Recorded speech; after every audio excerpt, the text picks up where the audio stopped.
Amigas, amigos, ¿cómo están ustedes? Mucho gusto en saludarles en un programa más de nuestra serie Los Domingos en la Mañana con Desayunos, que así le nombramos en RTV, Radio Televisión de Veracruz. Mucho gusto en saludarlos y quiero saludar con afecto a mis amigos que esta mañana están con nosotros. Está Daniel Méndez Vivanco. Daniel, mucho gusto. Don Jorge, mucho gusto en saludarlo. Mi querido Magno Garcimarrero, te saludo con afecto, buenos días. Aquí estoy como siempre con mucho cariño para ti y para todos nuestros oyentes. Gracias, Magno, eres muy amable. Manuel Munguía, ¿cómo te va, profesor? Mucho gusto. Hola Jorge, buenos días. Junto a Manuel Munguía está Armando Ortiz, escritor emérito de Jalapa. ¿Cómo estás? Sigue en funciones. Aquí estamos, Jorge. Eliud García, mi querido maestro universitario de latín, griego y otros menesteres muy útiles a sopa de letras. ¿Cómo te va, mi querido Eliud? Bene, salve. Va bene, va bene. Grazie tante, diría un cardenal espurio. Muy bien. Los acontecimientos de la vida actual hacen que el pueblo, que la ciudadanía o que el auditorio, porque en México hay pueblo, hay ciudadanía, hay auditorio, hay televidentes y hay fans. Nueva palabra. Todo eso, mi querido Manuel, lo apuntamos para ver en qué está dividido el recipiendario de la información. Aquí ya hay un montón de palabras que hay que examinar. ¿Qué es un recipiendario? Bueno, pues todo eso forma la gran masa, entre comillas, de un auditorio que está recibiendo la comunicación y la información. Pregunta, ¿sabemos darla? Otra pregunta, ¿sabemos interpretarla? ¿Sabemos recibirla y la entendemos a todo? Creo que en estos últimos programas nuestra sopa de letras tiene como objetivo el hecho de ayudarnos todos, el que habla también, a entender exactamente todo lo que acontece de una manera muy simple, conociendo el significado de todas las palabras. Por ejemplo, en estos últimos días, sin que entremos en las averiguaciones de que quién es quién y cuánto se robó cada quien, para decirlo claro, eso no es la litis, apúntale, de nuestro programa. El problema de nuestro programa es ver, por ejemplo, qué significa sindicato. Pues yo me acuerdo del sindicato, era un grupo de trabajadores que se peleaban contra don Andrés Corrales en Banderilla, en la fábrica de puros La Perla. Ahí se peleaban porque querían ganar más y porque el patrón, obvio, quería pagar menos. Manuel, sindicato, ¿qué significa? Con justicia, eso significa originalmente. ¿Cómo? A ver, repite. Con justicia. Igual, no sabía yo. Igual que la organización básica que rodea a un papa, que es el a ver cómo se llama aquello, el dicasterio, sí, porque viene de dique, que quiere decir justicia. Originalmente el dicasterio era un conjunto de tribunales, y aquí no, aquí se trata de un conjunto de personas que comparten intereses y que los defienden ante las contrapartes que pueden tener en la vida productiva, por ejemplo, porque también hay sindicatos de empresarios, ¿eh? No, desde luego, pero todavía no llegamos a sindicatos blancos o sindicatos de charros, esa es otra cosa. Vamos a quedarnos ahora en sindicato. Dique es justicia. Dique es justicia y sin, la partícula sin quiere decir unión con. No veo, porque jus juris es justicia. Nada más que esa es una palabra latina y la palabra sindicato es de origen griego. Caray. por no decir ACHINGO. AO. Entonces, sindicato tiene en su esencia una connotación de justicia. Sí, De la búsqueda de la justicia. Es decir, entonces, fíjate, desde luego el primero que lo aprendió, que lo está aprendiendo soy yo. Yo pensé que era algo que tenía que aglutinar, agrupar y juntar. la primera raíz da esa idea, unirse para perseguir la justicia. Unión sin es la raíz primera. Entonces sí, es una agrupación dedicada a la búsqueda de la justicia. Fíjate, Jorge, que en el caso de los ayuntamientos siempre hay un síndico que es quien tiene la función precisamente de ministerio público, de buscar la justicia. Y suele ser el representante legal del cabildo. Exactamente. Ahora bien, don Jorge, con relación a lo que están comentando, yo creo que vale la pena irnos a los antecedentes históricos, concretamente lo que sería la Revolución Industrial, a donde en ese acontecimiento, en esa época de la historia y ante los embates que se daban porque estaba iniciando la Edad Moderna, se había pasado gran parte de la actividad económica a lo que eran ya las manifestaciones urbanas. En las empresas de aquel tiempo, en aquellas fábricas, se fue dando una especie de desplazamiento de la clase trabajadora, de la clase obrera. Recordemos que hay un hecho en esos momentos que lo va a destacar y que es el maquinismo, la presencia de máquinas que van a hacer el trabajo en serie, provocando un desplazamiento de la clase obrera, y es entonces ahí donde los antecedentes de las agrupaciones sindicales surgen con el firme propósito de buscar la justicia laboral. Es decir, ¿alguien de ustedes concretamente me puede decir qué debemos entender por la revolución industrial, Manuel? Sí, es el cambio de un sistema de producción que sustituyó a las formas anteriores que eran eminentemente rurales y basadas en una explotación directa por parte de un feudal que vivía del trabajo manual y artesanal de quienes rodeaban su centro de poder. Y aquí, a diferencia de eso, surge una nueva clase, precisamente surgida de las clases anteriores que estaban sojuzgadas en el feudalismo, que van desarrollando su habilidad para la fabricación y van perfeccionando los métodos para obtener los productos que antes hacían de manera manual y ahora usaban las máquinas. Esa es básicamente la idea de la revolución industrial, la sustitución del trabajo manual por el trabajo de la máquina.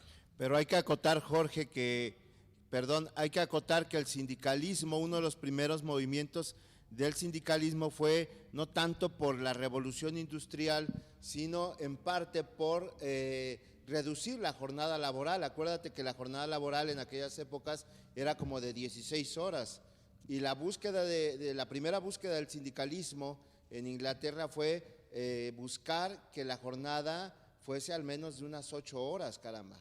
Creo recordar una película de Charles Chaplin dedicada a esto, y era curiosísimo cómo Charles Chaplin todo el día se la pasaba apretando tuercas con las manos, con ambas manos apretaba tuercas, y como iba la banda pasando, se atrasaba y tenía que correr, apretarlas con más rapidez, y es la adecuación de la máquina con la mano y el pensamiento y la habilidad de un nuevo obrero, la nueva clase de que ustedes hablaban, de que estuviese este señor haciendo en su taller de talabartería o de herrería cerrando tuercas, a que ya una banda pasara con todos los tornillos que tenía que apretar. Yo me acuerdo, era niño cuando vi esa película de Charles Chaplin, que lo hacía como crítica, ¿verdad? Sí, Tiempos Modernos se llama esa película y es un señalamiento precisamente de lo que ocurrió en ese momento de transición de las formas de producción. Había varios ejemplos, don Jorge, que se daban con el advenimiento de la revolución industrial, que provocaron que la clase obrera se fuera organizando. Ya se hablaba de las extensas jornadas de trabajo que obligaban a los obreros a ejercer presión, pero también en esa lista de ejemplos recordemos cómo se hacía trabajar a los niños con esas jornadas extenuantes de trabajo y cómo se hacía trabajar a las mujeres, incluso varias mujeres que estaban embarazadas eran obligadas también a trabajar jornadas extenuantes. Sí, es decir, la ventaja era, y fíjense ustedes cómo desde aquellos tiempos, hoy nos dicen, el IVA a medicinas, el IVA a los alimentos, obviamente todo eso lo va a pagar, lo ha pagado, y no solo en México, en muchos países, en China, en Chile, en Perú, en otros lugares, se hace que se paguen, pero más por la clase trabajadora u obrera, y entonces los requerimientos necesarios para el desarrollo, entre comillas, del país, los lleva la clase trabajadora. Una palabra inherente al sindicato es la huelga. Holgar, yo creo que tiene la raíz, mi querido Eliud, por ahí, de no a ver, ¿qué quiere decir holgar? ¿De ahí viene huelga, de holgar? No estoy muy seguro, pero realmente es una especie de protesta, descanso, negación al laborare, a trabajar. Sí, porque, pero sí, la huelga quiere decir no acción, ¿verdad? Así es, porque refiriendo un poquito anterior, hablaban acerca de la producción, ¿verdad? Que cambia, pero es que anteriormente la producción era como ahora, ya no sé si hay actualmente, pero las mamás, las abuelitas tejen un solo suétercito para el niño, ¿verdad? Y ya cuando viene esto que se llama la revolución industrial, ya la producción es en serie. Una máquina hace una cosa, otra, ya, pero es en serie, ¿ya? Lástima que no es en serio la paga, pero bueno, allí fue. Don Jorge. Huelga viene originalmente de resoplar, de resollar, de respirar con tranquilidad, igual que follar, porque viene de la misma raíz que fuelle, ¿sí? Folicare quiere decir tomarse tiempo para respirar, entonces de ahí folgare, que quiere decir descansar, no trabajar, pues, eso es huelga. Y don Jorge, tiene que ver, sí, efectivamente con holgar, porque cuando se empieza a dar este mecanismo de defensa laboral, la huelga, se refería concretamente como objetivo el de parar la actividad productiva. Y entonces, ¿cómo se paraba la actividad productiva? Dejando de trabajar. Bueno, y respirando a fondo, descansando. Me acuerdo que en París algo tenía que ver, porque me parece que en la plaza del Hotel de Ville, que es el ayuntamiento ahora de París, se le llamaba la Plaza de la Grève. Grève, si lo buscan por ahí, creo que significa grava, o piedras, o algo así, o materiales de construcción. Los pedreros. Los pedreros, o ahí trabajaban los pedreros. O seguramente estaban construyendo el gran edificio del Hotel de Ville, que es el ayuntamiento. Ahí trabajaban los pedreros. Y cuando en alguna de las fábricas de París dijeron, vámonos a la grève, vámonos a las piedras, y se iban a la plaza de la grève, donde había piedras o estaban los pedreros. Y por eso, en francés, irse a la huelga para una institución es on y va a la grève. Nos vamos al cascajo, a las piedras o al taller de los pedreros. Así es que en francés, huelga se dice grève. Sí, chica. Son expresiones que surgen como idiotismos, se llama técnicamente, que quiere decir muy propias de una comunidad o de un grupo de hablantes, como aquí en México hablamos del San Lunes y entendemos una pequeña huelga también. Claro, hoy hizo, no, dicen hizo, ¿me explico? Ellos dicen, hoy hice San Lunes. Hice San Lunes, claro. Hizo San Lunes, hizo la huelga. Entró en huelga, bueno, eso quiere decir. Bueno, o también pues hacer un puente, Jorge. ¿Cómo dijiste? Hacer un puente que también forma parte de nuestro lenguaje y todos entendemos que es saltarnos un día para no ir a trabajar. Claro, Uno claro, o dos. es algo que hace puentes, desde luego. Pero aquí hay que considerar, don Jorge, que efectivamente conforme se van dando las cosas, es como el lenguaje, ya lo hemos dicho en otras ocasiones, el lenguaje es vivo y va retomando lo que sucede en la realidad. Por ejemplo, los puentes vacacionales. Recordemos que al menos en lo que se refiere a nuestro sistema educativo, existía el calendario escolar A y el calendario escolar B. El calendario primero, que se manejó hasta el régimen de Gustavo Díaz Ordaz, tenía muy bien delimitados los periodos vacacionales, que eran bastante considerables en su duración, pero no existían los puentes vacacionales. Después vino el régimen de Luis Echeverría Álvarez, se pasó al siguiente calendario y es entonces cuando empezaron a surgir los llamados puentes vacacionales, que ahora han ido, en los tiempos que transcurren, han ido teniendo una especie de modificación, no tomando en cuenta los días feriados y asignando otro día hábil para poder descansar y hacer ese puente vacacional. Muy bien, volvemos en un minuto si son tan amables. Adelante, por favor.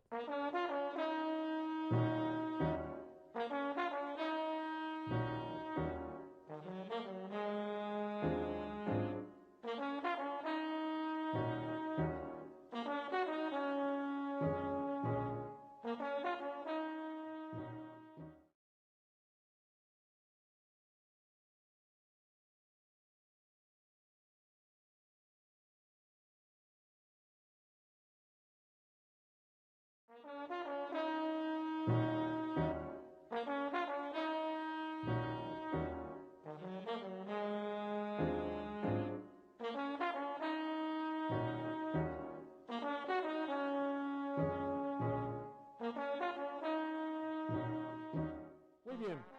Bueno, pues entonces ya tenemos aprendidas varias cosas.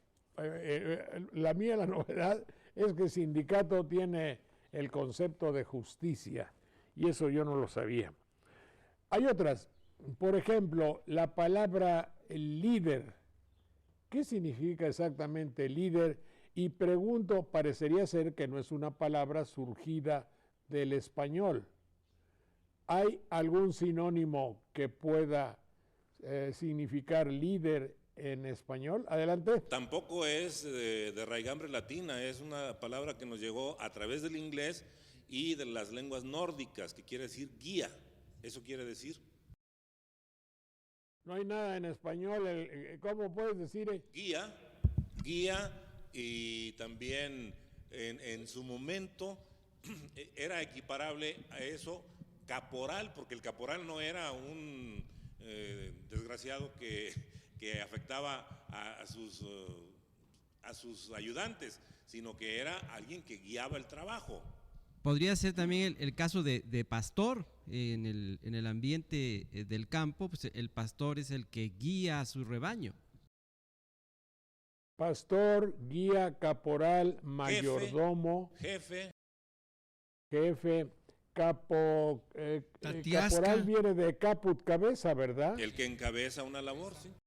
Ajá, es el rey de la manada. Zoológicamente hablando, el líder es muy hermoso que los humanos tengamos tanto de lo zoológico y que, por ejemplo, los lobos tengan un jefe, que, por ejemplo, haya un perro que mande en una manada de perros, que haya un caballo muy bien dotado que guíe a los otros caballos salvajes y así, y en las aves, la que guía a la parvada. Acuérdate que en rurales se habla de la yegua o de la mula caponera. Es la que va por delante, sí, y tiene que ver también con capitis, porque encabeza, y a esa es a la que siguen. Qué lástima que hayamos perdido tantas de las virtudes de los animales.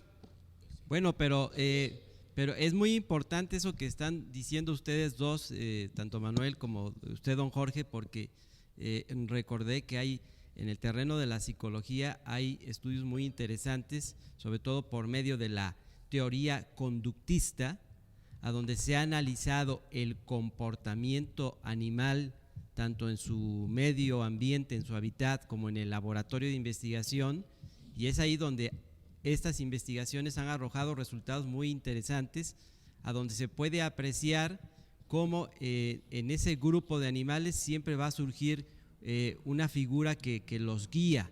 Sería el caso de los chimpancés, sería el caso de todos los animales que están allá en el África, en la selva africana, y que se conducen por medio de un grupo, de un rebaño, para protegerse de los embates del exterior. ¿Y las abejas? Sí, desde luego. Sí, el reino animal nos deja muchas lecciones que no hemos sabido aprovechar, porque el líder, la cabeza, el que guía a un grupo de animales, no lo hace para medrar en perjuicio de los que lo siguen, sino precisamente para llevarlos a lugares donde pueden pastar, donde pueden encontrar mejores flores, donde pueden encontrar temperaturas menos perjuiciosas, ¿sí? Más benignas. En latín el guía es dux ducis, y en griego, cosa rara, se dice demos, es el pueblo, ¿no? Y hago, guiar, de ahí demagogo, fíjate. En origen el demagogo era un guiador del pueblo. Sí. Así es. Pero luego traicionó. Bueno, fíjate que eso que estás diciendo, no hay el caso que se sepa de un lobo que guía la manada para echarlo a un precipicio. No hay quien diga que la abeja reina traicionó a todas sus abejas y las llevó a un desierto donde no hay miel. No se puede decir que, por ejemplo, las águilas o los, ¿cómo se llaman esas? Los gavilanes cuando emigran, no los llevan a suicidarse en el mar. No, al contrario, don Jorge, recordé un estudio en esto de el comportamiento animal por medio de la teoría conductista de la psicología, que sería el caso de cuando los leones o los tigres de Bengala van a atacar a las cebras. Siempre hay una figura dentro de las cebras que cuando se percatan de esa presencia del enemigo, empieza a hacer una serie de indicaciones con sus movimientos corporales para que se agrupen de manera inmediata y empiecen a marchar.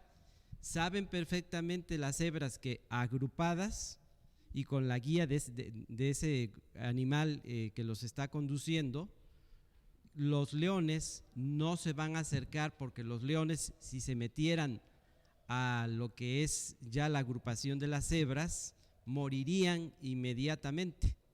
Entonces ahí podemos apreciar cómo se da ese liderazgo por medio de una conducción. Eso sería también el otro equivalente del liderazgo, la conducción eficaz, dice la teoría conductista.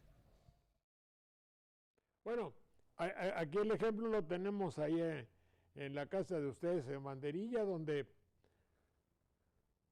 apareció un grupo de perros que se comían a los borreguitos chiquitos, o atacaron inclusive alguna vez a algún becerrito. Entonces todo el grupo de animales pequeños, cuando sentían la presencia de los perros, corrían a guarecerse en medio de las vacas grandes y no entraba ningún perro. Es decir, se agrupaban para defenderse. ¿Qué hicieron? Un sindicato. Eso es lo que hicieron, ¿verdad? Sí, unión para defender sus intereses para buscar una justicia, es decir, la justicia que es la búsqueda de darle a cada quien lo que le corresponde. Ahora tenemos los casos de deformación ya humana, no etológica. ¿Qué dije, Manuel? Sí, etología es aquello que se refiere a la conducta de los animales. Bueno, humana, no etológica. Entonces, vamos a los casos de la conducta humana. Un líder de un sindicato que se vuelve blanco. Un líder de un sindicato que en México se le llama charro. ¿Qué significan esas dos expresiones? Muy bien, sindicato blanco, como el blanco es el resumen de todos los colores al final y el no color en cierta medida, quiere decir que está de tal manera configurado que ahí la contraparte, que sería en este caso el patrón, si hablamos de trabajadores, puede escribir lo que quiera, es decir, él puede usar esa página como mejor le plazca para satisfacer sus pretensiones y sus intereses. Y el sindicato charro deriva del apodo que tenía un líder ferrocarrilero, Jesús Díaz de León, que a finales de los años 50, en vez de defender al gremio de los ferrocarrileros que estaban entablando una lucha por reivindicaciones laborales, entre ellos Valentín Campa y Demetrio Vallejo, ¿sí?, denunció a sus compañeros que fueron después procesados por el delito de había otro muy famoso en ese tiempo que yo te digo, disolución social. Sí, disolución social. Y entonces, como este líder era entreguista, es decir, le facilitaba, en este caso al gobierno, porque el gobierno era el que administraba los ferrocarriles, le facilitaba al patrón sus pretensiones, se comenzó a asociar al líder charro. Él efectivamente era charro y gustaba de esta fiesta y le decían el charro, entonces a todos los demás se les comenzó a llamar líderes charros. También. Oye, ¿qué no vendrá lo del sindicato blanco como un paralelismo a extender un cheque en blanco? Sí, pues es lo que te decía, la página está ahí puesta para que le pongas lo que quieras.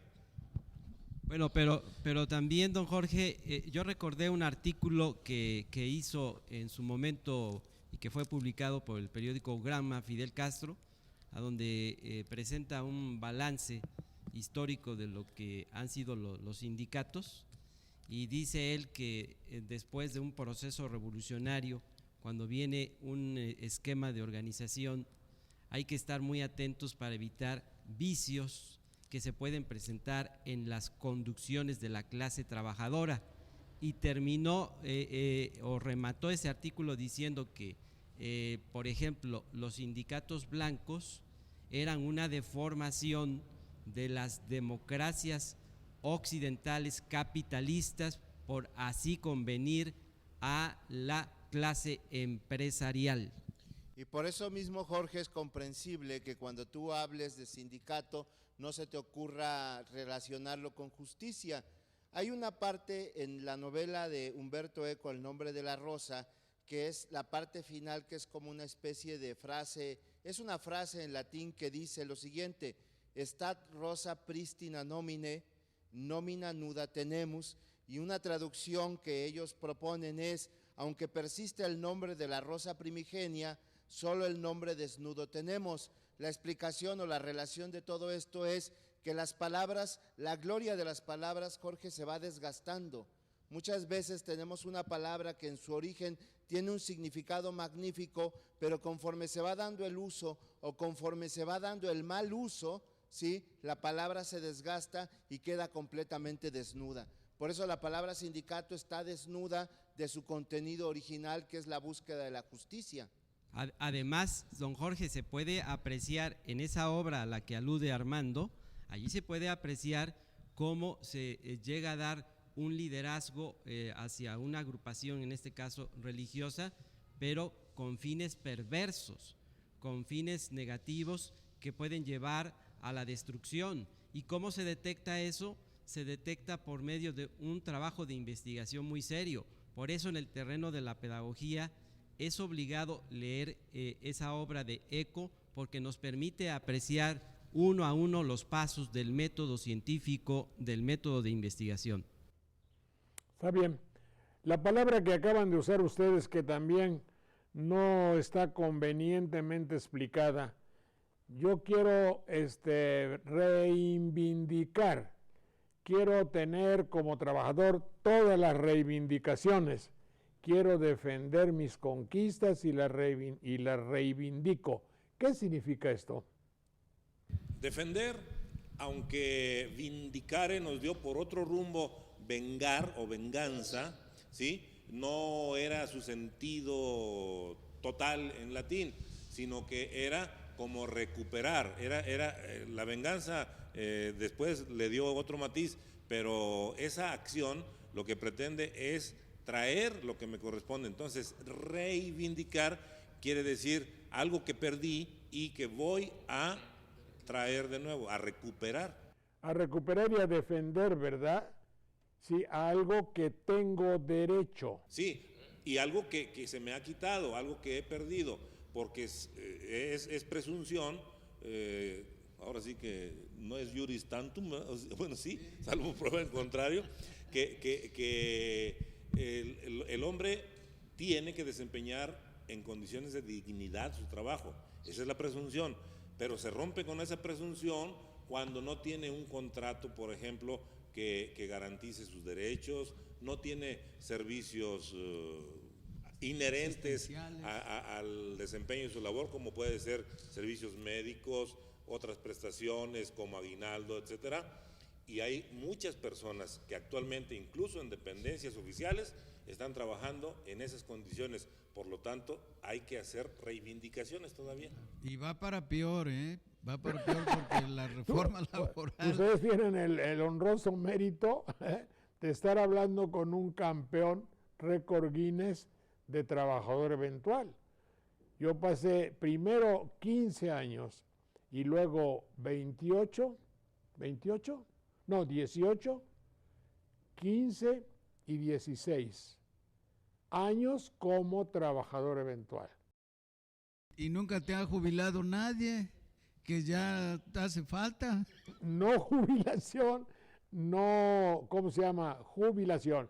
¿Qué es la jubilación, por favor? De jubilus, también es de verbo júbilo, jubilas, jubilare, quiere decir tener alegría. Ajá. Por eso Francisco Liguori, cuando logró en uno de sus muchos trabajos jubilarse, comenzaba su verso diciendo: con júbilo me jubilo. Sí, así es. Pero así tiene una connotación, aquí hay que tomar en cuenta que también tiene una connotación de carácter religioso. En el marco de lo que es la cultura católico-cristiana, hay eventos cada cierto tiempo que se les llama jubileos. También. Sí, y ese jubileo tiene como objetivo congregar, reunir sobre todo a la jerarquía eclesiástica para celebrar, que pueden ser cuestiones de tipo doctrinal, disposiciones que emanen del Vaticano, etcétera, etcétera, como también la reivindicación a la que hacían mención ustedes, también tiene su connotación religiosa. Sería el caso de en el sacramento de la confesión, que ahora se le llama de la reconciliación.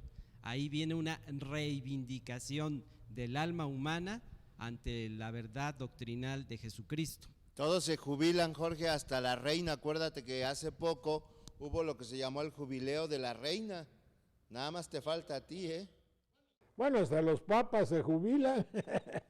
Espérate, este jubileo, que no es lo mismo que cabildeo, pero luego ahorita vemos lo que significan esas cosas.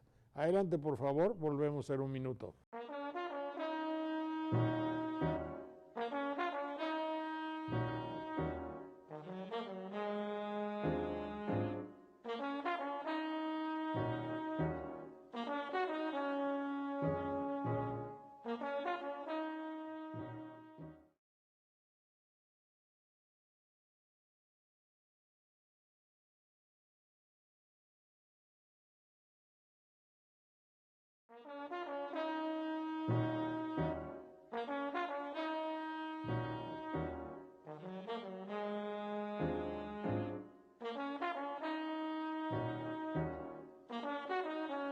Bueno, ya habíamos quedado con jubileo, ya habíamos quedado con sindicato.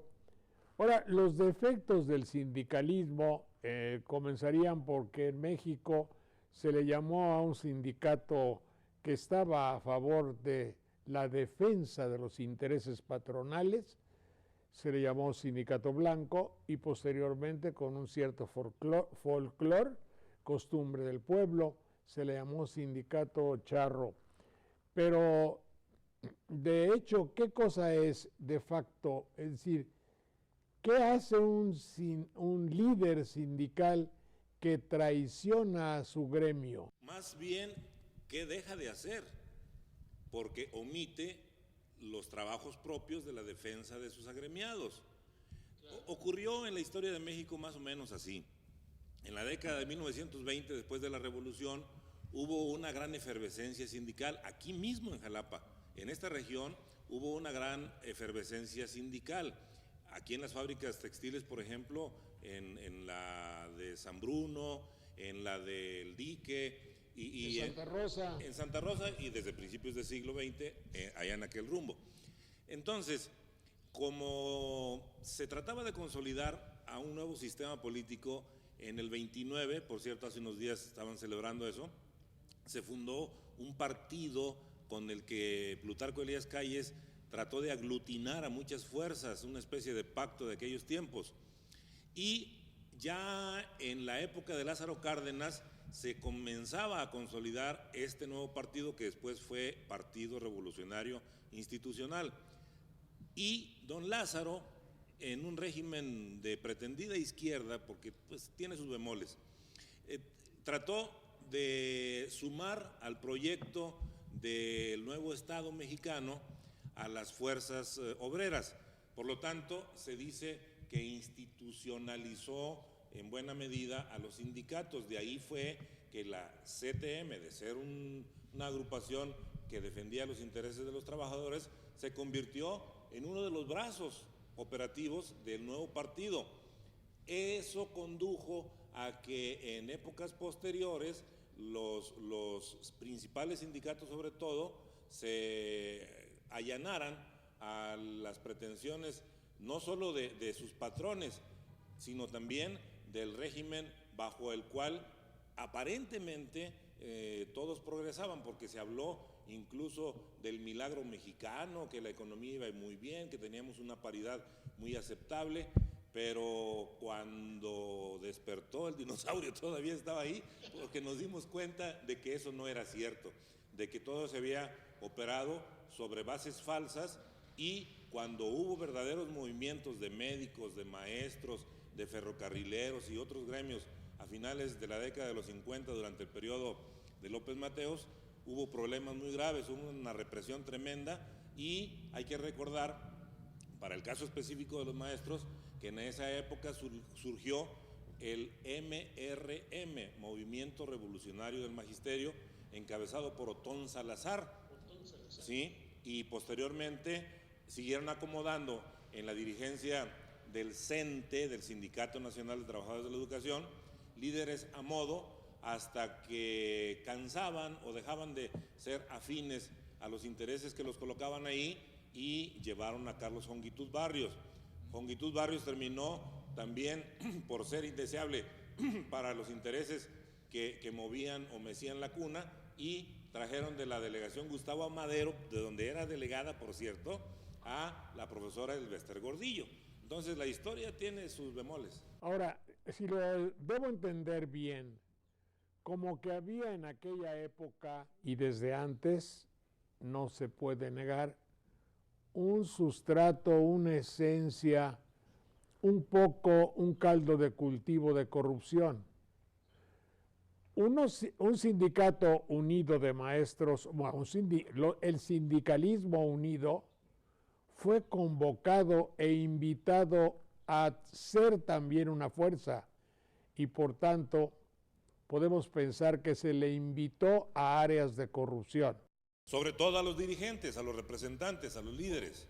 Por medio de los líderes, evidentemente, lo cual hace que sea un poco lo que comentábamos en el programa fraterno a este, el alternativo, la realidad es que la corrupción sindical en la actualidad, sea de cualquier sindicato, no es estrictamente un efecto, no es una causa, es un efecto de muchas otras corrupciones que se dan en el ambiente del poder político. ¿Se puede pensar así? Desde luego que sí, porque la resultante que hoy se presenta como motivo para procesar a algunas personas no es más que la consecuencia de ese manejo tan especial de conveniencias en el régimen político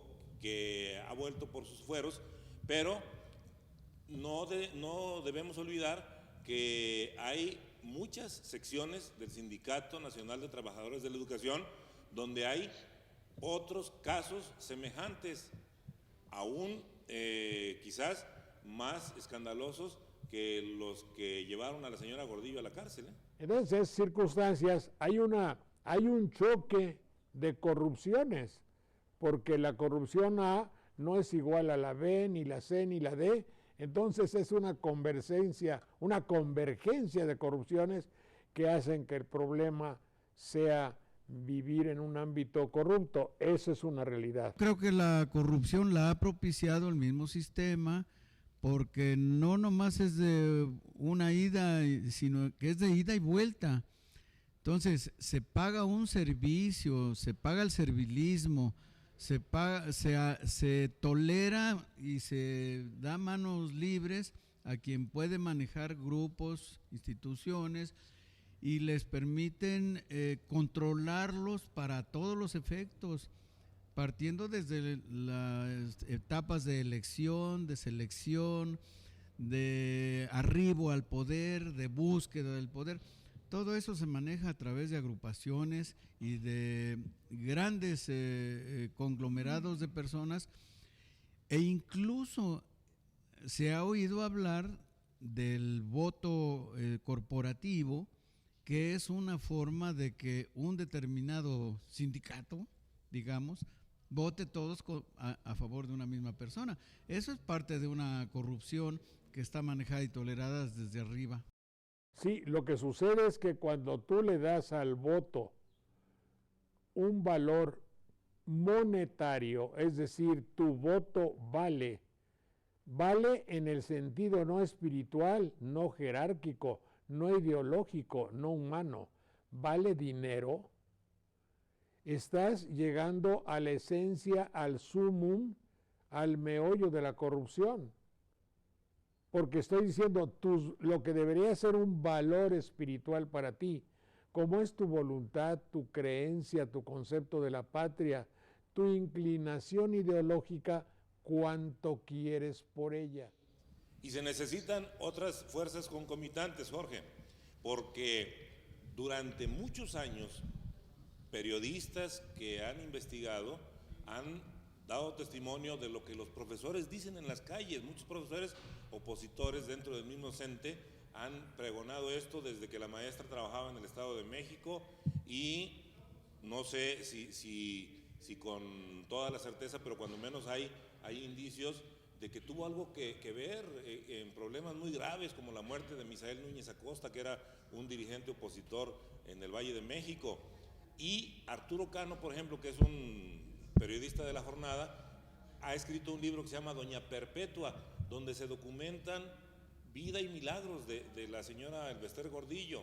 José Gil Olmos en Proceso y antes en La Jornada también han estudiado el asunto a fondo con base en denuncias hechas en delegaciones sindicales en muchas partes, pero los grandes medios de comunicación no se ocuparon del asunto, lo soslayaron o recibieron patrocinio para hacer un programita que se llamaba Todos creen que saben y cosas así, para quedarse callados. Pero estamos hablando de la esencia, del significado de las palabras y su connotación en la vida práctica.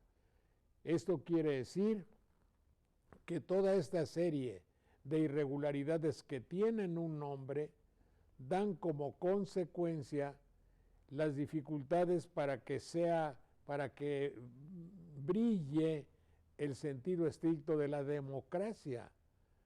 Porque todo esto, cuando a un hombre, cuando un ciudadano, cuando un trabajador, cuando un maestro, sobre todo, estábamos diciendo hoy en la mañana, es que a muchos de los jóvenes que hoy gobiernan México, tuvieron como prototipos, como paradigmas o como ejemplos, su ejemplo, ¿quiénes fue? Un noticiero nocturno que regía lo que usted debía saber. Y por un lado, Raúl Velasco, lo que te debe gustar y cómo debería ser tu vida para un niño, Chespirito. Y luego, sindicalmente, corrupción, los maestros.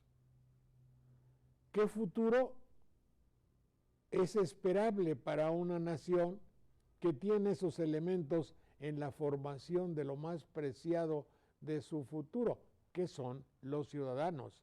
Es pregunta. Adelante, jóvenes. Sí, eso es válido para una buena parte del gremio magisterial, pero en descargo de los maestros que sí trabajan en la escuela y que sí defienden sus derechos, hay que decir que cuando salen a las calles, cuando hacen manifiestos, cuando protestan, cuando exigen, son ridiculizados, son vituperados en muchos medios. Se dicen, esos que tienen a los niños sin clases en Oaxaca, en Michoacán, en Guerrero, etcétera, o donde sea, y los estigmatizan para que no solo sus alumnos, sino también el público en general diga, pues sí, esos son los malos, esos son los que violentan la situación. En cambio, los otros que son anuentes con las reformas del color que sea y con lo que les quieran otorgar como prestaciones, ellos son hasta elogiados. Así que hay un juego ahí muy complejo. Es que, don Jorge, mientras aquí queda una lección, una vez más, que mientras no se respete, mientras no se tome en cuenta a la base trabajadora, se van a seguir entonces presentando todo ese tipo de deformidades a la que los analistas políticos llaman que el mismo régimen crea sus propios monstruos para luego destruirlos, y que caen en la deformación de la corrupción. Hace un momento se hablaba del corporativismo, y el corporativismo, cuando México es iniciado en la etapa institucional, pues ¿qué viene siendo? Pues más que un brazo extendido para poder tener controlada a los sectores más representativos de la sociedad. Ahora bien, aquí surge una palabra que bien vale la pena mencionar y analizar. ¿Por qué no se toma en cuenta a la base trabajadora? Porque muchas veces la base trabajadora, por ejemplo, en los sindicatos, ni siquiera les es dado a conocer sus estatutos. Y en la medida en que conozcan sus estatutos, la clase trabajadora, la base trabajadora, entonces se podrá reivindicar toda esa serie de propósitos basados en justicia social, en justicia laboral, a la que están aspirando como expectativa la misma clase trabajadora. Hace un momento, Jorge, y diste la razón de nuestro presente cuando hablaste sobre qué se podía esperar de un país que tuviera como dictadores, por decir así, de la cultura, de la infancia, a una televisora. Y hablaste de la razón de nuestro presente, y de alguna manera eso explica que el sindicalismo exista como tal mientras se sigan dictando las mismas normas de conducta para este pueblo. Nosotros entendemos que la caída de la maestra Elba Ester Gordillo es ahora un mal necesario, como su ascensión también fue en su momento un mal necesario, y eso es bien terrible porque ya no se buscan situaciones positivas para sacar adelante un país, sino que se buscan males necesarios. Cuando a Camacho Solís, que fue quien de alguna manera ayudó a la ascensión del Elba Ester Gordillo, le preguntaron si él estaba arrepentido o si reconocía el error que había cometido, él dio una explicación y argumentó que en ese momento lo que se necesitaba era una persona como el Baster para controlar a los maestros, y lo llamó a final de cuentas un mal necesario, y de esos males necesarios cunden muchos en este país. Claro, pero es que tú estás dando la razón exactamente. La corrupción no es controlable. Cuando se inicia un camino de la corrupción, se podría parafrasear aquello de que sabes cuándo comienza, pero no sabes cómo va a terminar. Hay una incontrolable caída en un sistema que tiene como elementos para lograrlo todo, haya sido como haya sido. Es decir, hagámosle como sea. Eso es lo que está diciendo Camacho. Si para tal efecto es necesario esto, pues las consecuencias, que obviamente no pueden ser óptimas, pues hagámoslo porque a nosotros nos beneficia. Es obviamente un ámbito de corrupción. Y esto no puede tener una resultante. Ahora, ¿cómo va a comenzarse a reestructurar la jerarquía de valores? Eso que yo quiero decir y que no lo entiendo muy bien, porque quién sabe a quién se lo oí, lo vamos a ver dentro de un ratito. Los valores, ¿qué son los valores? La jerarquía de valores, la ética y la moral. Ahorita regresamos.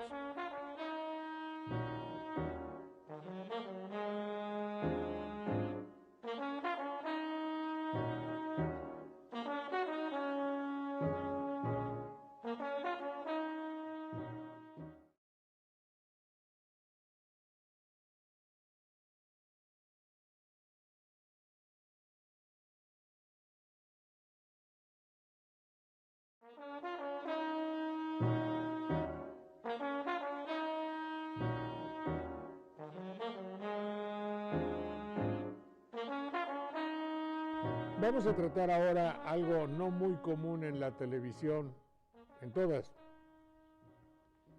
que es exactamente lo que con algunos amigos hemos pensado que sería la causa, el meollo, el virus de los problemas que aquejan a nuestro México.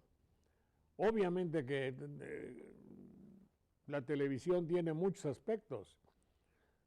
Si a veces con nuestro programa de la nostalgia, pues estamos muy contentos recordando melodías y cantando y lo que ustedes gusten, eso no debe ser un obstáculo para examinar en una televisión que se precia de ser un testimonio, un testigo de su época, de examinar qué pasa. Y queremos que al saber qué pasa, sepamos la verdad. Y luego nosotros asimilarla, darnos cuenta de ello y tratar de solucionar, mejorar o hacer que lo bien que estemos haciendo en algo, incrementarlo, para que no haya, por ejemplo, un 50% de la población que esté prácticamente, jodida. Entonces, Eliud, ¿puedes decirme, vamos a ver las causas del deterioro de una sociedad? Es decir, bueno, pues ustedes ven que aquí no funciona esto, que el otro lado no funciona, que yo ya no controlo a mi hijo, que mi hija ya, en fin, tengo un problema con ella, que con mi patrón tengo un problema, que me engañó el presidente municipal, que yo no puedo hablar con funcionarios, que ya no me alcanza mi sueldo, es decir, tengo una pluriproblemas, tengo muchos problemas. Y en todos veo que hay algo de no limpio, de falta de honradez, de corrupción. Mi querido Eliud, ¿qué cosa es lo moral? Lo moral es una palabra latina, mos moris, significa carácter, modo de ser, también costumbre. Costumbre. Ahora, filosóficamente hablando, la moral es el conjunto de normas, ¿verdad? Conjunto de normas que se aceptan consciente y libremente. Eso viene siendo la moral, es decir, la práctica, ¿verdad?, de lo que yo acepto conscientemente, dado mi razonamiento, ¿verdad?, y es por beneficio de la comunidad y también por beneficio personal. Ya está, espérame. Conjunto de normas, es decir, una norma para mí, es decir, yo tengo que respetar a mi abuelita porque está grande y porque le debo mucho y me quiere mucho, es una norma establecida. ¿Quién la aceptó? La aceptó, los humanos aceptamos que hay que respetar a los viejos. La moral y la ética. Adelante, Manuel. Ética. Sí, ethos, al final de cuentas, es la misma significación, pero en griego, ¿sí? Es costumbre, modo de ser y conducta aceptada por una comunidad. Solo que se ha diferenciado recientemente entre ética y moral para decir que la ética sería como la parte de la filosofía, es decir, el análisis científico o teórico de la moral, para distinguir entre una y otra, pero al final se refieren a lo mismo. Ahora, el asunto es que cuando yo digo así, por ejemplo, en esos programas que les menciono del Internet, no es que los problemas que hay en México no se van a combatir de una manera eficiente si no lo vemos desde el punto de vista de la moral o desde el punto de vista de la ética, porque son normas, ya dijo Eliot, son normas establecidas, aceptadas por la sociedad y que obviamente tienen que ver con una conducta. Conducta es así como la escuela no decir groserías, conducta, conducere. Para conducirme bien en la sociedad, yo necesito normas. Y ese conjunto de normas y su estudio es la ética. Bueno, ya sabemos que son normas y que es como reglas para que yo me comporte bien. Pero si yo rompo esas normas y las cambio, o las cambio unas por otras, eso es lo que digo, que tergiversamos los valores. De la moral y de la ética nacen los valores. ¿Es pregunta, jóvenes? Sí, porque una parte que dedica la filosofía al estudio de los valores, que es la axiología, tiene que ver con estas otras dos disciplinas o con la disciplina ética. Valor, al final de cuentas, viene de valere, que quiere decir tener salud y vida. Lo que propende a la convivencia, eso es un valor, a conservar la vida en las condiciones de dignidad para todos, eso es un valor. Y lo que decías, Jorge, sobre la moral y la ética coincide mucho con lo que señala Fernando Savater en un libro muy famoso y muy recomendable que se llama Ética para Amador. En este libro, Savater define la ética como el arte de vivir y de saber vivir. Por lo tanto, dice Savater, el arte de discernir lo que nos conviene a lo que él llama lo bueno y lo que no nos conviene a lo que él llama lo malo. Don Jorge, pero también hay que considerar que así como la axiología es una especialización dentro del campo filosófico, la ética es una rama del saber filosófico. Y este análisis que lleva a cabo la ética, más allá de ese análisis que sería en el campo teórico y científico, lo que va a tomar en cuenta son los resultados. Por eso también muchos teóricos de la filosofía definen a la ética como el estudio acerca de lo bueno o del buen comportamiento. En ese sentido, pues, habría que considerar que tanto la moral como la ética y todo lo relacionado con los valores van a tener un enfoque muy especial que será el estudio de lo bueno, el estudio de los bienes espirituales que son medidos en la congruencia por medio de la conducta humana. Muy bien. Creo que llegamos al asunto para sacar las deducciones necesarias. Cuando les digo, es que si los valores han sido cambiados, quiere decir que antes de, por ejemplo, el respeto y el considerar a la vida como un bien supremo, no, pues ¿qué te pasa, cuatito? Yo voy a jugar a andar en bicicleta en arrancones y me voy a pasar de un edificio a otro y voy a agarrar mi motocicleta en una bajada y le hago así y subo y vuelo 18 metros 35 centímetros y caigo en blandito. ¿Caigo o no caigo? Mi valor ahí ya no es la vida. Estoy faltando a mi ser humano. Es decir, ya le di en la... Bueno, ya sobrepasé los valores tradicionales que me impone la moral, la ética y la etiología y todo lo que ustedes digan y manden. Esos valores de lo bueno, dijeron ahí, lo bueno, ya valieron.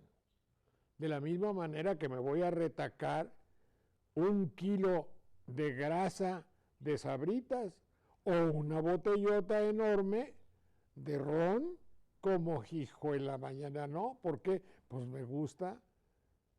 Oye, pero ya supeditaste tu valor salud a tu valor gusto de hoy. Y así por lo consecuente. Sí, por eso decíamos, lo que propende hacia la vitalidad, hacia la convivencia, es decir, a mantener la vida en común, se ha reputado un valor. No es que el valor se destruya o se tuerza o se cambie, se quebranta en todo caso, se infringe. Se infringe. Ahora, por ejemplo, yo quiero hacer un edificio, tengo el dinero, tengo a mi socio, tengo todo. Y hay un barrio bien fregado donde voy a hacer un edificio de 20 pesos y voy con el delegado y no me da permiso. Pero tengo una amiga mía que va a ir y que le va a pedir permiso y tengo un abogado que lo vamos a invitar a cenar y le vamos a regalar algo, un coche, algo así, y me va a dar el permiso. Caso muy reciente visto en México. Ahí ya los valores se fueron ¿a dónde? Al caño. Bueno, Jorge, pero había que distinguir entre bienes y valores. Posiblemente para este muchachito que está en la bicicleta, no sé qué tantas cosas hace, y peligra la vida y todo, dice que se siente bien, probablemente sea un bien, pero no un valor. Por eso, porque se tergiversaron los valores, él se siente bien, porque sentirse bien, piensa que es un valor, eso dice, no, me dice una muchacha que se agujereaba ahí en esos programas, se hacía agujeros en la lengua y se ponía una bolita, en la oreja acá y se ponía otra bolita, en la otra, en la nariz otra bolita. Y le digo, oye, ¿por qué? Dice, no, a mí me gusta porque yo me siento dueña de mi cuerpo. Ah, chinga. Tú te sientes dueña de tu cuerpo, pero ¿cómo te vas a sentir dueña de tu cuerpo? ¿Dónde está una norma de bien vivir que diga agujérate? La misma diputada Minifalda el otro día dice, utilizó la palabra perforarme. Ella siente que es diputada, fíjate tú, es diputada del pueblo, debe tener valores y normas que conduzcan al bien. Se viste de una manera extraordinariamente atractiva. Yo no podía quitar los ojos y sobre todo la imaginación de verla con 22 o 23 años. Y cuando la entrevistaron reclamaba los derechos de la mujer en toda su justicia y reclamaba también el derecho a perforarse. Díganme ustedes, por favor, examínelo a la luz de los valores. Es que, don Jorge, a ver si me permites, Manuel, un momentito. Don Jorge, usted está tocando un aspecto sumamente interesante que entra en lo que precisamente sucede como arma o como estrategia en la filosofía por medio del debate de las ideas. Y ya que estamos inmersos en esto de la discusión sobre la moral, la ética, el buen comportamiento, usted lo que está tocando es una parte en este estudio axiológico que es el asunto del relativismo moral.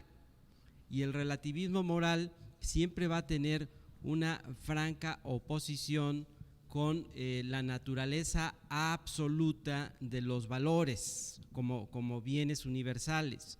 ¿Por qué razón? Bueno, pues porque en ese relativismo moral pueden intervenir la cultura de cada región, de cada sociedad, de cada época, como también la propia perspectiva humana que tenga sobre las cosas, sobre el asunto de los valores. Lo que pasa es que yo no sé a qué etnia o a qué grupo o a qué delegación pertenece la diputada esta, o si sea de Banderilla, o donde quiera, dice yo soy de Banderilla, y en Banderilla es costumbre es de Chihuahua. Así, coño, pero bien, y perforarme. Es de Chihuahua y es una diputada de representación proporcional por el PRD, por cierto. Acuérdate Pues que si está es muy bien perredista, proporcionada, fíjate. Sí. acuérdate que si es perredista de pertenecer a alguna tribu, y las tribus tienen esas costumbres. Ahora, como en el caso que mencionábamos anteriormente de las causas y los efectos, la actuación, la actitud,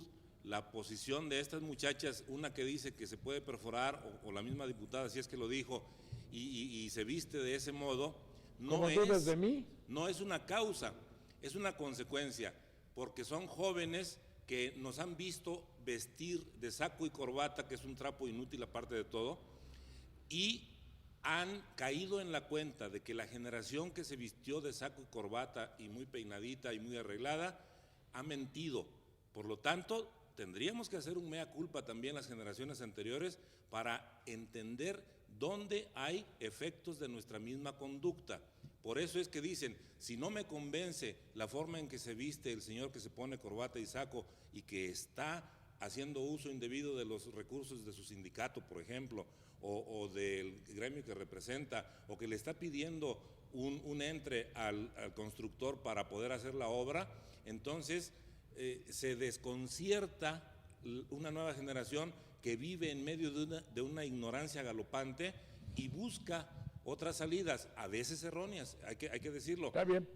Ahora, todo eso, mi querido Manuel, fuese una argumentación extraordinaria si la joven de Marras no fuese diputada. No, a ella porque siendo diputada es cómplice de los de saco y corbata. Sí. Y es un efecto de un ámbito donde hay ciertos ángulos de corrupción, y ella, para llegar a ser diputada ahí, tiene que haber mentido. ¿Tú quieres Claro que la que coja sí. el toro de Sí, todas y maneras? por eso lo que nos compete, Sí, quiero eso. lo que nos compete en ese caso es analizar su actuación pública. ¿Está bien? Muy bien, señores. Vamos a ver. Mi querido, llegó la maestra Olivia. No la oigo, mi querida maestra Olivia. Aquí estoy, Volvemos, don Jorge. ahí está usted. Volvemos en un minuto para escuchar a la maestra Olivia y al maestro Magno Garcimarrero. Un momento, por favor.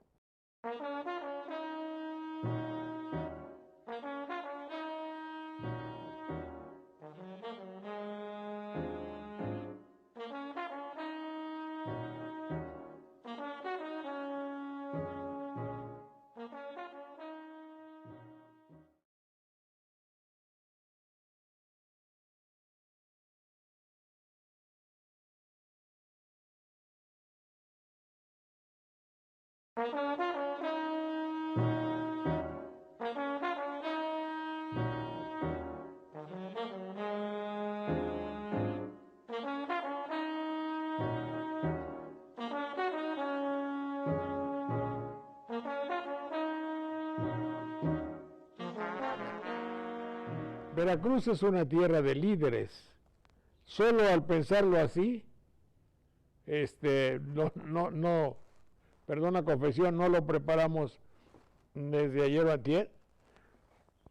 Vean ustedes la cantidad de líderes de que nos acordamos ahorita en el lapso de este espacio. Úrsulo Galván, faltó uno, Yanga,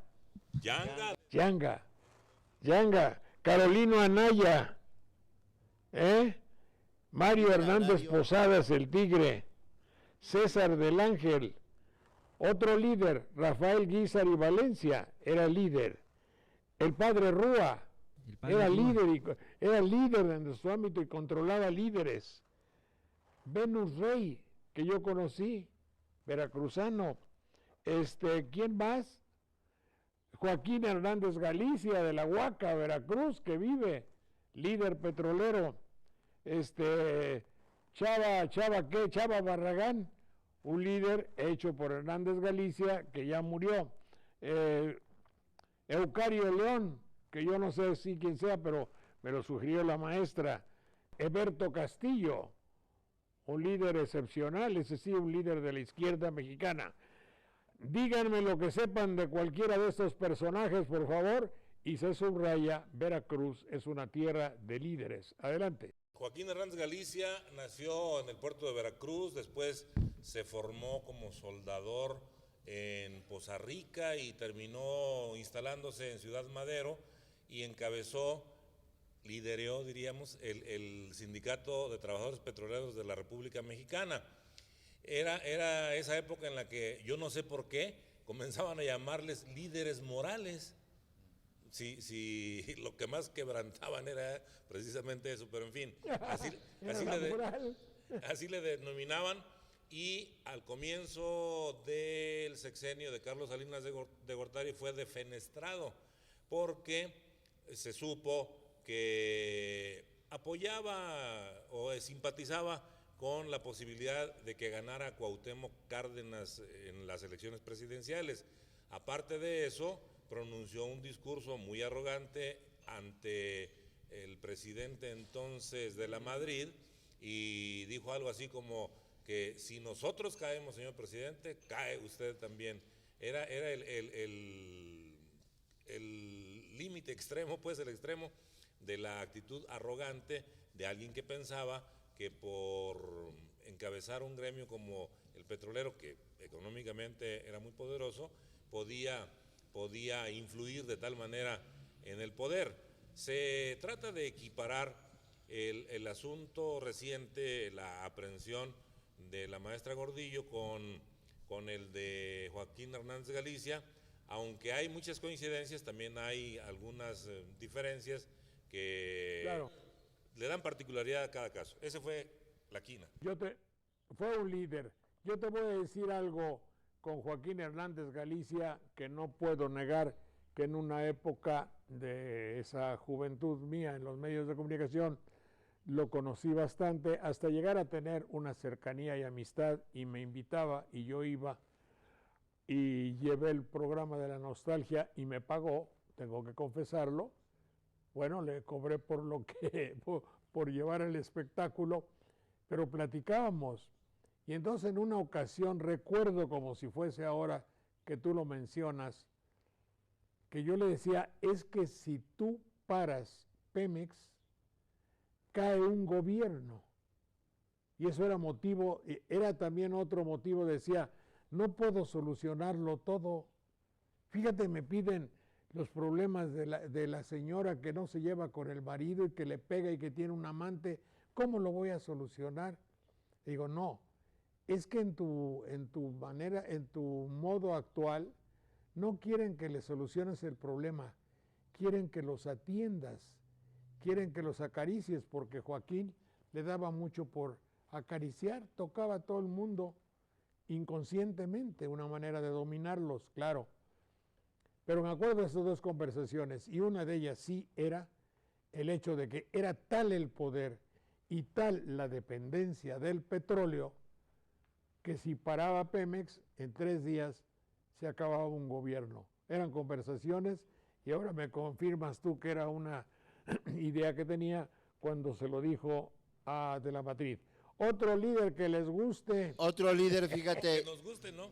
que no nos gusta nada, fíjate, es enterarnos que Víctor Flores, el líder de los ferrocarrileros, es veracruzano, un líder que desde los años 90 no ha dejado la Secretaría General de su sindicato, y que cuando se dio el paso de Ferrocarriles Nacionales a la iniciativa privada, tampoco hizo nada por defenderlo. Y otro detalle de Víctor Flores que se sabe según las anécdotas periodísticas, que cuando llegó el gobierno de Vicente Fox, el primer líder sindical que se fue a poner a las rodillas de Vicente Fox fue precisamente Víctor Flores. Vicente Fox no sabía quién era el que se había puesto a sus órdenes, y cuando le preguntó a uno de sus asistentes quién era, le dijo, pues este es un golpeador del PRI, dice, este es el secretario del sindicato de ferrocarrileros, Víctor Flores, que siempre ha navegado con esa bandera, ¿no?, de las conveniencias. Bueno, pero hay otros líderes, ¿no? A ver si hay otro por ahí. Don Jorge, yo quisiera mencionar, pero antes de los dos que voy a mencionar, quisiera hacer un comentario sobre lo que estaban hablando de Joaquín Hernández Galicia, que lo voy a enlazar con otro líder, con Chico Valderas. Entonces, los agremiados de su sindicato siempre hablaron de que, por ejemplo, en el caso de Joaquín Hernández Galicia, en lo referente a Ciudad Madero, era una ciudad a la cual había apoyado tanto que se había creado una infraestructura muy especial, muy importante, que tocaba diversos ámbitos de la sociedad, como por ejemplo mejora en las escuelas, parques recreativos, etcétera. Y ese mismo caso, sí, tiendas, y ese mismo caso es el de Chico Valderas, nada menos aquí en lo que se refiere a las instalaciones de Radio Televisión de Veracruz. Deben tener por ahí guardado un programa que yo lo vi, es un documental sobre la vida y la obra de Chico Valderas, sumamente interesante, que fue guiado ese documental televisivo por estudiantes de la Facultad de Sociología.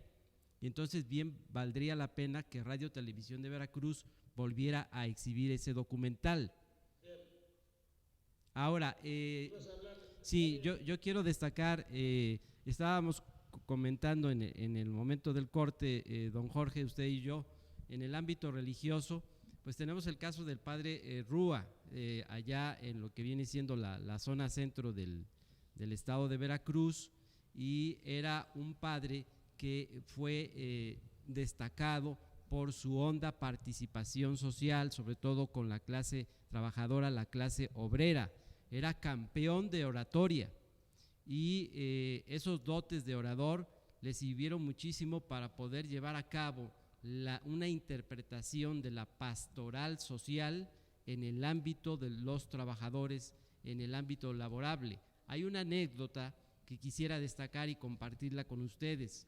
Cuando estaba en campaña Fernando López Arias, que después sería gobernador del estado de Veracruz, coincidieron en un evento y el padre Rúa habló a nombre de los obreros, a nombre de la clase trabajadora, y como debemos saber, el licenciado Fernando López Arias también tenía grandes dotes de orador, y entonces al escuchar la intervención del padre Rúa y venir la intervención de él, hizo un público reconocimiento a su liderazgo, a su grado de penetración entre la clase obrera y a sus grandes dotes de orador. Dos campeones de oratoria se habían enfrentado en ese evento político al cual habían participado.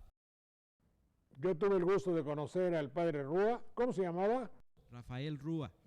Rafael Rúa, un hombre gordo, muy cuidado en su dicción, desde luego, siempre hablaba como orador, lo recuerdo muy bien. A ver, que me diga alguien qué fue Úrsulo Galván, porque si no ahí van a decir, ¿cómo si yo vivo en la calle de Úrsulo Galván? Adelante, maestra, ¿ya fue? Sí, sobre Úrsulo Galván, con él se inicia toda una organización que luego va también a fomentar a muchos líderes agrarios. Se crea en marzo de 1923 la Liga de Comunidades Agrarias, y junto con él hay muchos jóvenes como Carolino Anaya, Sóstenes Blanco, Isaura Costa, o sea, muchos nombres que han quedado en calles y colonias, no solamente de Jalapa, sino de Veracruz y de muchos lugares, ¿no? Úrsula Galván fue diputado, fue su esposa, también fue senadora, entonces junto con él, llegan muchos presidentes municipales agraristas a tener control en los ayuntamientos en Veracruz de 1920 a 1929, que es la fecha en que muere él, pero van a recoger la estafeta pues todos estos personajes que les dije, ¿no? Y yo quisiera también agregar una pregunta que usted hizo sobre si había mujeres líderes, y yo creo que hubo mujeres en determinados momentos coyunturales. Por ejemplo, durante la huelga del 7 de enero está Lucrecia Toriz junto con otras mujeres, pero la que trasciende más pues es Lucrecia Toriz, y mucho más para acá, en Jalapa, concretamente en Coatepec, se deben de acordar de una desmanchadora de café, Adelina Texo. En el caso de Córdoba hay otra mujer también, líder de trabajadoras del desmanche, conocida como la Negra Moya. En el caso de Veracruz, tenemos una enfermera que es Amparo del Castillo, son las que por el momento recuerdo, ¿no? Amparo del Castillo, bueno, como líder de enfermeras, no solamente ayudó al gremio de las enfermeras, sino que hizo que el ayuntamiento se diera unas partes de la reserva para construir viviendas a muchas de estas mujeres que se dedicaban a esta profesión. Hay otro líder que también ya un poco tardío y discutible, mi querido amigo, era mi amigo y me peleaba con él, Venus Rey. Venus Rey era un líder natural del Sindicato Único de Trabajadores de la Música, y sí me consta que no creo que haya sido un líder ejemplar, pero de que sí defendía o decía defender mucho a sus agremiados. Tenía muchos enemigos. A mí me hacía ver la vida de cuadritos porque estaba bloqueado que viniesen a mi programa por Telesistema Mexicano, les prohibía venir. Entonces tomaba yo cubanos y entraba Venus Rey para cobrarme el doble por cada músico y nos peleábamos. Pero en fin, eso es. Era originario de la zona de Ciudad Mendoza y es autor de una frase famosa que decía o dice que la música viva siempre es mejor. Sí, porque era la lucha de cuando comenzaban cuando comenzaba la payola y cuando comenzaban los discos, a ver, y los músicos no tenían trabajo. Yanga, ¿quién me dice de Yanga? Fue líder, ¿no? Sí, en los primeros años del virreinato fue un personaje, como hubo muchos que comenzaron a traer de África, y algunos de ellos allá eran dignatarios en sus pueblos. En eso no se fijaron los traficantes de esclavos y trajeron a muchas personas que tenían un estatus distinto al de esclavos en su lugar de origen, y él se rebeló en contra del maltrato que sufrían, sobre todo en las zonas cañeras, los negros, que fueron traídos casi especialmente para eso, aunque para otros trabajos. Él se remontó con muchos de sus paisanos y anduvo a salto de mata muchos años, hasta que a principios del siglo XVII el gobierno virreinal concedió fundar una población que se llamó San Lorenzo de los Negros, y ahí fundaron un primer territorio libre, digamos, dentro del virreinato y dentro del continente. Ya después esto dio origen a los poblados de esa región que hoy se conoce como Yanga. Bueno, nos faltan algunos líderes por ahí, en otra ocasión los vemos porque es muy curioso ver cómo los veracruzanos tienen el espíritu del liderazgo. Santana fue un líder indiscutiblemente, el líder del neoliberalismo antes de que hubiese neoliberalismo, y así por lo consecuente, ya más para acá, Rafael Guízar y Valencia, fue indiscutiblemente un líder que en todo caso la gente lo veía como líder, se constituyó en un faro ahí. Era una figura carismática, y sobre de él, para que tengamos una idea de pues el gran liderazgo que va a ejercer sobre la población, cuando es nombrado obispo de Veracruz y llega aquí a las tierras de jalapeñas, se le estaba preparando un gran recibimiento, y en esos momentos coincidió con un terremoto que usted debe tener un conocimiento muy amplio, don Jorge. Mi mamá contaba de ese terremoto y él evidentemente se fue a servir a la población de una manera caritativa y ganó muchos adeptos. Bueno, Carolino Anaya, César del Ángel, Eberto Castillo. En el ámbito de la educación hay que recordar al maestro Rafael Ramírez Castañeda, en el ámbito educativo, originario de Las Vigas, por cierto.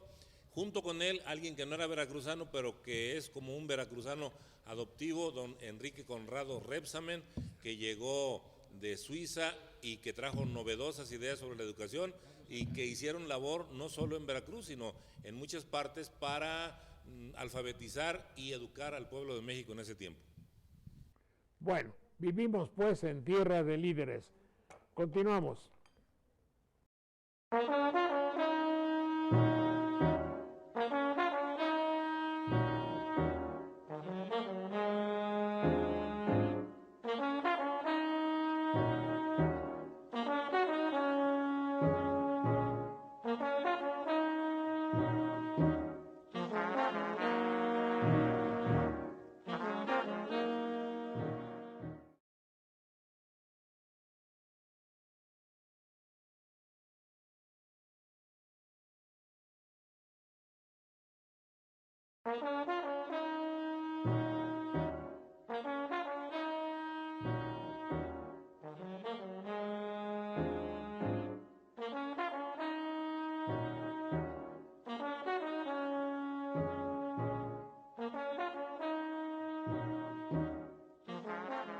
Muy bien, maestra Olivia Domínguez, directora general del Archivo del Estado de Veracruz. ¿Cómo está usted, maestra? Muy bien, don Jorge. Cuénteme usted, ¿qué personaje, qué acto, qué hecho histórico de Veracruz podemos comentar esta mañana? Pues hoy vamos a hablar de un personaje que se llamó Antonio Ortiz de Zárate. Este personaje vivió en el siglo XVIII aproximadamente, y él con sus recursos, que era una familia pues de muchos recursos, había tanto comerciantes como curas dentro de esta familia, construyó la iglesia de San José en un barrio que en ese entonces se llamaba el barrio de la Laguna, y hoy precisamente estamos aquí, muy cerca, a unas cuantas pasos de la parroquia de San José, que construyó Antonio Ortiz de Zárate. Si me perdona, maestra, están en la casa de vecindad de La Negrita, que así la conocimos en 1940-30, por ahí, puesto que era una casa de vecindad y había una muchacha morena muy bella. Adelante, maestra. Bueno, pues originalmente este barrio, que se llamó La Laguna, vivía, como dicen los padrones de la época del siglo XVIII, gente de razón, es decir, vivían mayoritariamente españoles, pero rodeando a este barrio de La Laguna vivían también los indios, los indígenas, y entonces este barrio, digamos que eran de los barrios donde vivían básicamente los españoles, ¿no? Según los padrones del siglo XVIII. Poco a poco, pues van predominando al revés, o sea, los mestizos, los indígenas empiezan a ocupar los espacios de este antiguo barrio de La Laguna. Entonces, bueno, es muy interesante porque poco se sabe de este barrio, pero hay un documento que fue publicado hace algunos años, hace como 2 o 3 años, por el gobierno del estado, y es un documento que se encuentra en la biblioteca de la Universidad de Texas en Austin, y pertenece a la colección de Natalie Benson. Entonces ahí da muchos detalles de cómo existió una plazuela, ya existía la plazuela de San José, y entonces la iglesia, se supone que antes de que se construya de material como hoy la conocemos, era una capilla pequeña para casi 230 familias que aproximadamente vivían en este barrio de La Laguna. Entonces, el barrio era pues hasta cierto punto de mediana población, porque el otro barrio, en el que también había otra iglesia, era el del Calvario, y ese estaba muy cerca de la Plaza del Rey. Pero hoy en especial yo quisiera hablar de esta iglesia de San José, que fue dedicada a las vocaciones para San Joseph, como se le conocía entonces, hoy San José. Entonces, bueno, esta iglesia va, para los que la conocen y para los que no han tenido la oportunidad de conocerla, es una iglesia hasta cierto punto pequeña. El templo es pequeño, muy austero, pero y está rodeado todavía de esta plaza que ya ha sido invadida por otras construcciones, entre ellas por un mercado, que es el Mercado Alcalde García, debido a que en noviembre de 1847 aquí fueron fusilados 2 tenientes, que es Ambrosio y Antonio, Ambrosio Alcalde y Antonio García. Fueron fusilados, pasados por las armas, por los invasores en 24 de noviembre de 1847. Bueno, este barrio, para el siglo XIX, ya es habitado por personas también que en su origen pues son españoles, pero que van construyendo casas pues hasta cierto punto muy bonitas, de arquitectura vernácula, y este patio de vecindad que usted menciona, que atinadamente menciona, representa esa arquitectura vernácula tan característica de los jalapeños, o sea, de los con tejados, con patios interiores, con amplias habitaciones, etcétera. Y esta casa en la que estamos ahorita grabando es clara muestra de cómo vivían estas familias en el siglo XIX, ¿no?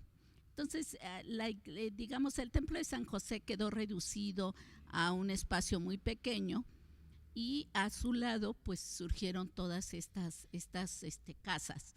Junto también en esta plazuela de San José, que está después del atrio de la iglesia, se estableció la terminal, o el lugar donde se podía tomar el tren de mulitas.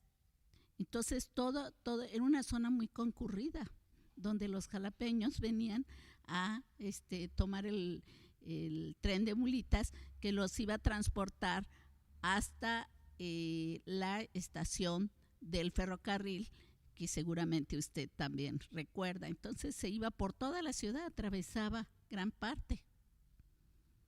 ¿Sí? Muy bien, maestra. Ahora, si me pregunta usted, le voy a decir, enfrente por ahí donde hoy hay una gasolinera, enfrente estaba la tienda de Don Chano. Después vivía un escultor que fue relativamente famoso en Jalapa, y que ahorita le voy a decir a usted el nombre, que se me olvida, pero enfrente vivían un par de hermanas italianas que eran conocidas en todo el barrio porque nunca pudieron tener un acento agradable, siempre fue de acento italiano, en una casa hundida. Junto la tienda del señor Baizabal. Enfrente estaba la galletera de unos españoles, GCH, que el público les decía, por fregarlo nada más, gallegos con hambre.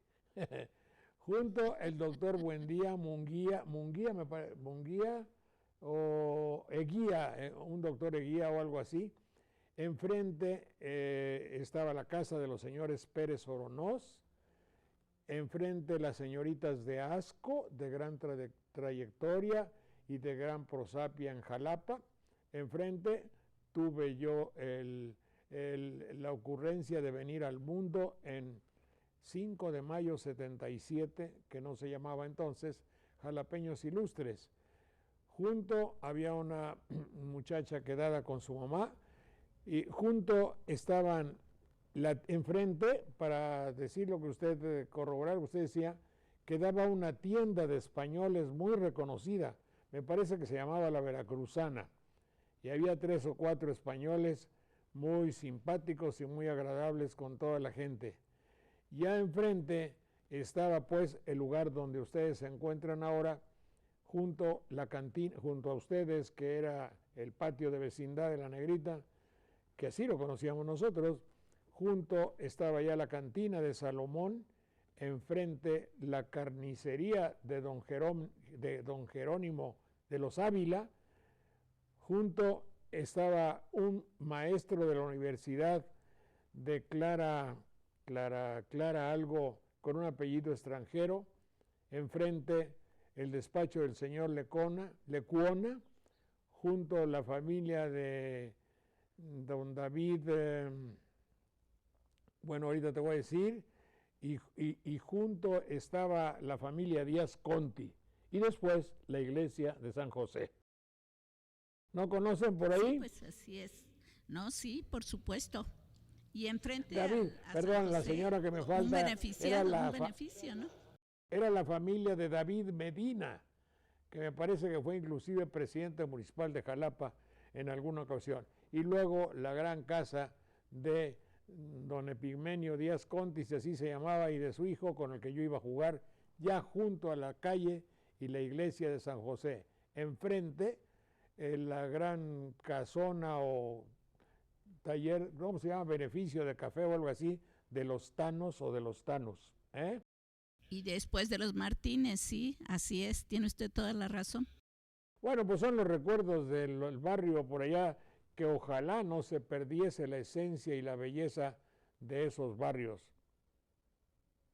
Muy bien, maestra, mucho gusto. Mi querido Magno, ¿qué nos traes esta mañana? Pues fíjate que me puse a escribir algo relacionado con la corrupción, como me dijeron, y un poco con el sindicalismo y con todo lo que tratamos hoy en la mañana de este asunto.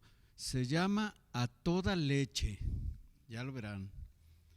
Mi patria tiene 100 tetas, tal vez más o tal vez menos. Con ellas, a los más buenos les satisface las dietas, surte sin pedir recetas a los líderes más listos, no importa que sean mal vistos. Ella en posición supina, como la mamá cochina, no distingue a los malquistos. Maman algunos más que otros, pero algo a todos les toca. Aún sin dientes en la boca, les succionan como locos, a pesar que no son pocos. Cuanti más hacen su agosto, y si sonrojo en el rostro, chupan a diestra y siniestra, a empellones con la testa, hacen que llegue el calostro. Son casi todos iguales, los lechones apuntados, senadores, diputados y líderes sindicales, obispos y guías banales, cual más de la patria mama, engordar es su proclama, de la manera más terca, mientras les viva la puerca, que dormida ni reclama. Muy bien, muy actual. ¿Traes otra o ya? ¿Es todo, mi querido Magno? Aquí traigo otra relacionada con el Día del Amor, porque es que hace unos días celebraron y llevaron a cabo unos 1000 matrimonios colectivos, hazme el favor. Hazme el favor. Y entonces dice así: un récord, dijo el gobierno, al cuajar 1000 matrimonios, cuando soltó 1000 demonios que vivían en el infierno. Cree que el amor es eterno este gobierno inocente y se entremete imprudente en nuestra vida privada. Eso está de la chingada, no es ni legal ni decente. Si andar de casamentero fue ayer lucrativo oficio, hoy por hoy es mero vicio, tan anticuado y grosero, que es de mérito y no es mero la inducción al sacrificio, pues sin ver el estropicio tiran actas al voleo y a cada par hacen reo de su amor viejo y ficticio. Está bien, muy bien, muy bien. Tiene muchas gracias las rimas de mi querido Magno Garcimarrero, puesto que están hechas por un profesional. Bien, desde la Galería de Arte Contemporáneo en Jalapa, Jalapeños Ilustres 135, que dirige Silvia Alejandre Prado. Mucho gusto y gracias, Silvia, por darnos asilo en tu hermosísimo edificio, antaño patio de vecindad. Muchas gracias también al Centro Cultural y Social de Veracruzano, aquí en México, Miguel Ángel de Quevedo 687, y a la Florería Detalles de Ana María Bordonet, Murillo Vidal 710, 818-4463 en Jalapa. Queremos terminar siempre esta sección hablándoles a ustedes muy brevemente de Cumbre Tajín, que es donde se realiza un festival cultural en la zona norte del estado de Veracruz, en el municipio de Papantla de Olarte. El objetivo, a ver quién me dice quién es Olarte. Bueno, pues Olarte fue un insurgente que peleó por la defensa de la libertad, básicamente de los pueblos indígenas de la región de Papantla. Y como Papantla, pues actualmente todavía sigue siendo un pueblo donde predomina la etnia de los papantecos, pues rindieron honor a este personaje. Serafín Olarte se llamaba y tenía un hermano que militó también en las huestes insurgentes. Entonces, el objetivo del festival es difundir la riqueza cultural y arqueológica de la ciudad sagrada del Tajín. La primera edición fue realizada en el año de 2000 y se realizó alrededor del equinoccio de primavera en el parque temático Taquilsucut, ¿no es cierto, Manuel? Así se dice, sí, Taquilsucut. Taquilsucut, de la zona arqueológica del Tajín, que comprende 1.221 hectáreas, es un amplio solar, y el Zócalo de Papantla, donde se desarrollan ceremonias, talleres rituales y terapias alternativas, juegos autóctonos, conciertos, danzas, actos circenses, conferencias, exposiciones, proyecciones y además de disfrutar de la ceremonia ritual de los voladores. En esta 14ª edición del Festival Cumbre Tajín 2013, el renacimiento del ser, se refrenda su compromiso de contribuir a la renovación, al cambio orgánico, integral, justo y equitativo. Por ello, el evento está enfocado a la toma de energía bajo las condiciones de un pueblo totonaca. Se llevará a cabo del 21 al 25 de marzo del presente año en el Parque Taquilsucut, un espacio que proporciona interminables alternativas de transformar nuestro estilo de vida con la implementación de técnicas ecológicas, alimentación consciente, yoga, rituales terapéuticos y música sanadora en el nuevo escenario de los cantos del alma. A lo largo del año, el Parque Taquilsucut abre sus puertas al público y los artistas para ofrecer otros sucesos y albergar al Consejo Supremo Totonaco, el Centro de las Artes Indígenas, el Festival Infantil Canitajín, el Campamento de Verano y el Aula Clavijero, y con esta actividad se mantiene como el epicentro del pensamiento indígena y la actividad cultural en Veracruz, el lugar concebido para la expresión del arte, el Tajín. Muy bien, señores, son ustedes muy amables. Muchas gracias a todos los comensales de allá. Continuamos con otros aspectos de nuestro programa de los desayunos de Canal 4+. A ustedes muchas gracias, jóvenes.